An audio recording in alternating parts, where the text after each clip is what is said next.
In a class, একটি ক্লাসে compose of X girls and Y boys, X girl, X সংখ্যক girls আছে এবং কি ওয়াই সংখ্যক বয়েজ আছে, তারা সেটা বলতেছে। এখন বলছে what part of the class is হয় কম্পোজ অফ গার্লস, তাহলে গার্লসের অংশটা, ওই ক্লাসে গার্লসের সংখ্যা বা গার্লসের অংশটা টোটাল স্টুডেন্টের কত অংশ সেটা জানতে চাওয়া হয়েছে। পার্ট জানতে চাওয়া মানে হলো আপনার কাছে ফ্র্যাকশন জানতে চাইছে, তার মানে টোটাল স্টুডেন্টের মধ্যে গার্লসের যে ফ্র্যাকশনটা সেটা কত সেটা জানতে চাওয়া হয়েছে। আমরা যখন পড়াই তখন খুব কাস্টমাইজ ওয়েতে বলি যে ফ্র্যাকশনের সূত্রটা হলো টার্গেট বাই বেস। টার্গেটটা কি? টার্গেটটা হচ্ছে রিজাল্ট। রিজাল্ট কোথায় পাবেন?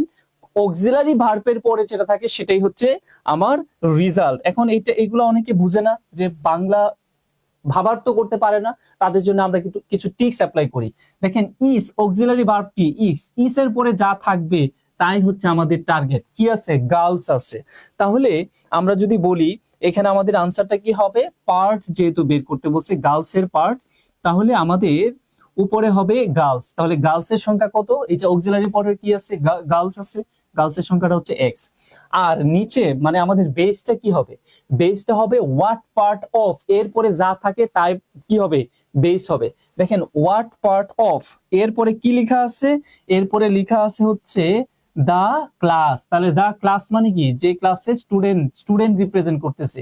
তাহলে স্টুডেন্ট কতজন আছে? এক্স জন প্লাস ওয়াই জন হচ্ছে আমাদের কি টোটাল নাম্বার অফ স্টুডেন্ট। তাহলে আমাদের বেসটা আসলে কি হবে? X plus Y total student. তাহলে এখানে হবে এক্স প্লাস ওয়াই। তাহলে গার্লসের যে পার্টটা সেটা টোটাল স্টুডেন্টের কত অংশ? সেটা হচ্ছে X by X plus Y. কারা কারা